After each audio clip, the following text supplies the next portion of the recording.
हम यही तो मोदी जी से कहना चाहते हैं कि ये कौन सा हिंदू की बात कर रहे हैं, ये किस हिंदू की बात कर रहे हैं। अगर हमें हिंदू समझ रहे हैं तो फिर हमें मंदिर में जाति वर्ग क्यों पूछा गया कि हम वोट देने के लिए सिर्फ हिंदू है, चुनाव में रैलियों में शामिल होने के लिए हिंदू है। सीता का सिंदूर का अपमान हुआ, बिहार वासियों का अपमान हुआ, बिहार के राज्यपाल का अपमान हुआ, तो ये राम राज में हुआ। तो ये कौन सा राम राज मोदी जी कह रहे हैं कि ये कौन सा राम राज लाना चाह रहे हैं? क्या वही राम राज आएगा जिसमें शंभुक को फिर मारा जाएगा, ढोल गवार शूद्र पशु नारी सकल तारण के अधिकारी? क्या फिर एकलव्य के जैसे अंगूठा काटा जाएगा? नमस्कार, आप देखना शुरू कर चुके हैं फर्स्ट लुक बिहार। मैं सेजल आपके साथ। 21 जनवरी को जो राम मंदिर का उद्घाटन हुआ था, जिसको लेकर पूरे देश भर में राम नाम गूंज गया था, पूरे देश में एक राम लहर दौड़ी थी जिसमें सभी राममय हुए थे। इसी बीच मुजफ्फरपुर में भी कह सकते नील सेना के राष्ट्रीय अध्यक्ष रमैया राम जी जो अपनी तरफ से यहाँ पर एक मेला का आयोजन किए थे, साथ ही साथ यहाँ से पद यात्रा के माध्यम से अयोध्या के लिए भी रवाना हुए थे। इनका एक मुहिम भी था कि एक चुटकी सिंदूर दान करो और सीता का सम्मान करो, जिसको लेकर काफी संख्या में महिलाओं ने अयोध्या के सीता माँ के लिए सिंदूर दान भी किया था और यहाँ से ये पदयात्रा शुरू हुई थी। तो उस समय तो ये पदयात्रा निकली और काफी लोगों में उत्साह और उमंग था, क्योंकि राम मंदिर का उद्घाटन हो रहा था और मिथिला की बेटी सीता माँ को जो माना जाता है, उनके नाम से ये यात्रा निकाली गई थी। लेकिन वहां जाके कुछ ऐसा हुआ जिस कारण से रमैया राम जी और उनके साथ जितने भी लोग यहाँ से अयोध्या के लिए प्रस्थान किए थे, वे निराशा होके वापस लौटे हैं। तो पहले तो रमैया राम जी से जानेंगे कि वहां ऐसी क्या बात हुई जो वहां से आने के बाद ये बीजेपी का विरोध करने लगे और राम मंदिर के लेकर भी काफी नाराजगी जताई। बहुत बहुत धन्यवाद आपका। हम लोग यात्रा लेकर यहाँ से जब अयोध्या पहुँचे तो यात्रा पहुँचने से 2 दिन पूर्व हम लोग अपने प्रतिनिधि मंडल को आदरणीय चंपत राय जी के पास भेजे थे और जब वहाँ हम उनको बात करने के लिए, व्यवस्था के लिए भेजे तो उनका जवाब रहा कि आप किस समाज और किस वर्ग के लोग ये यात्रा लेकर के आ रहे हैं।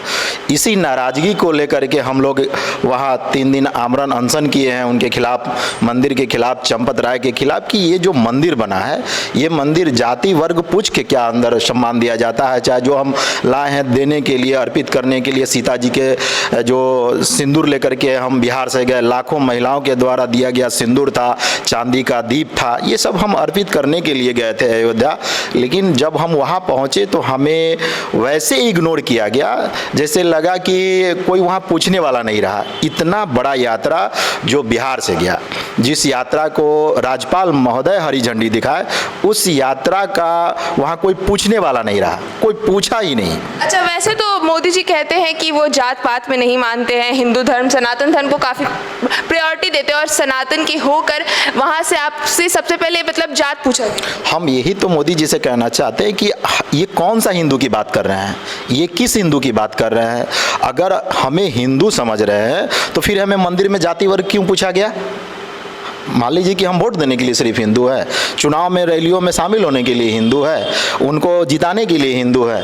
अगर हम हिंदू है तो हमारा आमरण अनशन के दौरान एक मांग था जो आप देख रहे हैं कि हम हिंदू है तो सम्मान दो, अब मंदिर में अधिकार दो। हम सिर्फ वोट देने के लिए और रैलियों में शामिल होने के लिए हिंदू नहीं है, हम मंदिर में पुजारी बनने के लिए भी हिंदू है। मंदिर हमारा भी है, मंदिर को हम बनाए, लेबर हमारा, मिस्त्री हमारा, पैसा हमारा, डोनेशन हमारा, 75% 80% तक समझिए कि उसमें डोनेशन हमारा, और हम ही उसमें पूजा करने से वंचित हो जाते हैं, अंदर जाने से वंचित हो जाते हैं। अच्छा, आप वहाँ गए थे तो आपके साथ लगभग 150 लोग साथ गए थे अयोध्या पदयात्रा में, तो वे सभी आप ही जाति वर्ग के थे या फिर कोई दूसरे जाति वर्ग के भी? नहीं, वो सभी समाज के लोग इस यात्रा से जुड़ के गए थे, लेकिन आयोजनकर्ता जो था वो एक दलित समाज का था।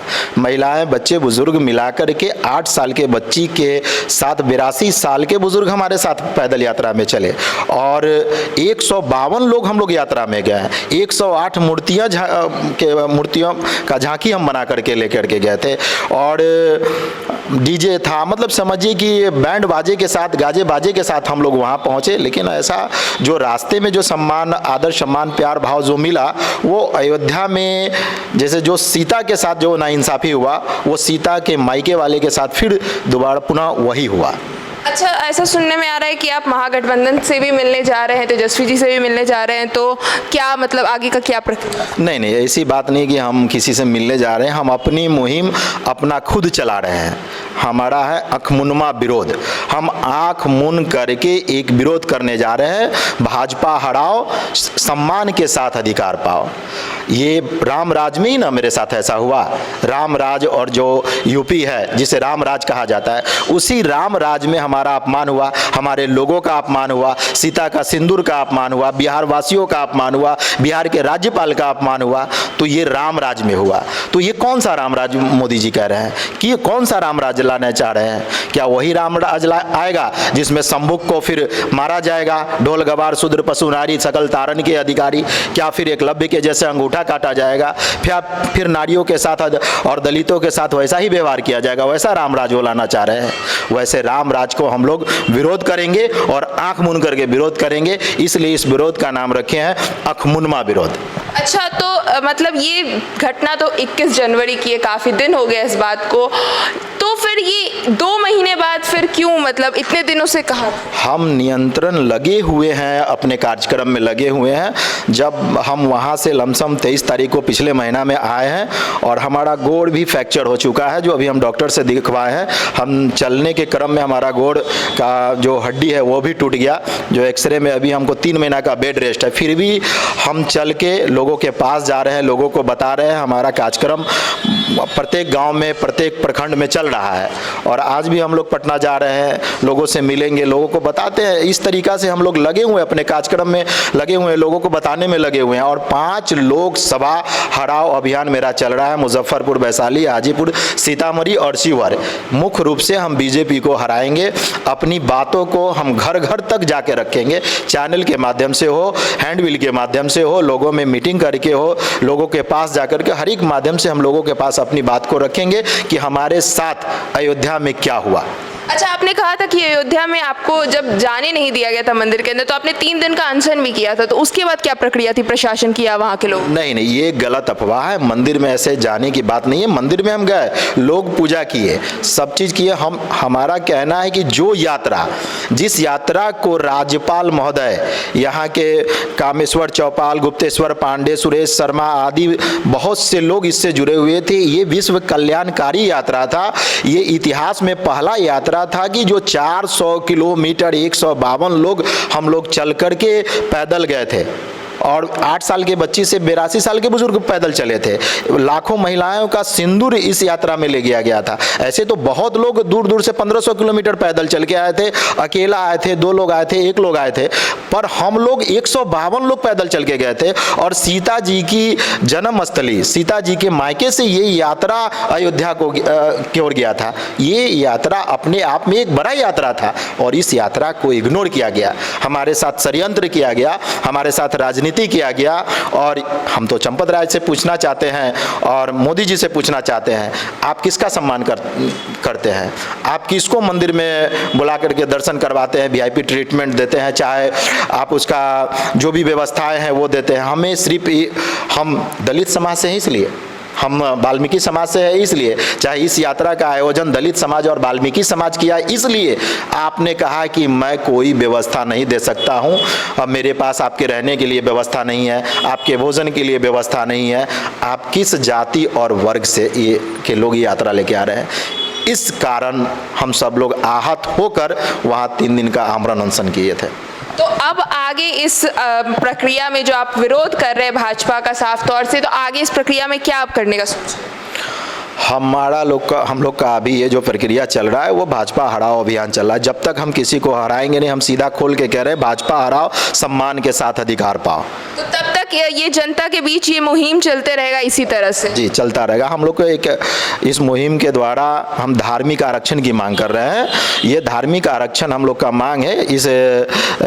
इस लड़ाई के द्वारा, धार्मिक आरक्षण द्वारा हम लोग मांग कर रहे हैं कि जो भारत में 12 लाख से अधिक मंदिर हैं और 4 लाख मंदिर सरकारी है, और 4 लाख मंदिरों में आपको सिर्फ ब्राह्मण वर्ग के लोग ही उसमें नियुक्त किए जा रहे हैं। जो ये 4 लाख मंदिर है वो ट्रस्ट के माध्यम से रखा जाता है। हिंदू रिलीजियस ट्रस्ट एक एक्ट है, उसके द्वारा राज्य सरकार उसको नियुक्त करती है और राज्य सरकार उनको बहाल करती है। एक अकेला तमिलनाडु में 38,000 मंदिर है, और 4 लाख सरकारी मंदिर में अगर हम 3 व्यक्ति से भी जोड़ते हैं कि अगर उसमें बहाल किया जाता है तो 12 लाख रोजगार होते हैं, जो सरकारी रोजगार होता है, जो सरकार के द्वारा रखा जाता है। उस 12 लाख रोजगार पर सिर्फ और सिर्फ एक वर्ग ब्राह्मण हजारों साल से कुंडली मार के बैठे हुए हैं।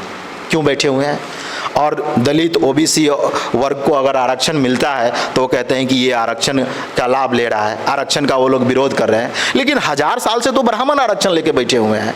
तो मेरा कहना है कि अगर हम हिंदू हैं तो सम्मान दो और मंदिर में अधिकार दो। हमें भी पुरोहित मंदिर में बनाया जाए। हम पूजा करने के लिए सिर्फ हिंदू नहीं है, दान दक्षिणा देने के लिए हिंदू नहीं है, सिर्फ जुलूस में शामिल होने के लिए हिंदू नहीं है। हम हिंदू हैं तो हम भी पुजारी बनेंगे।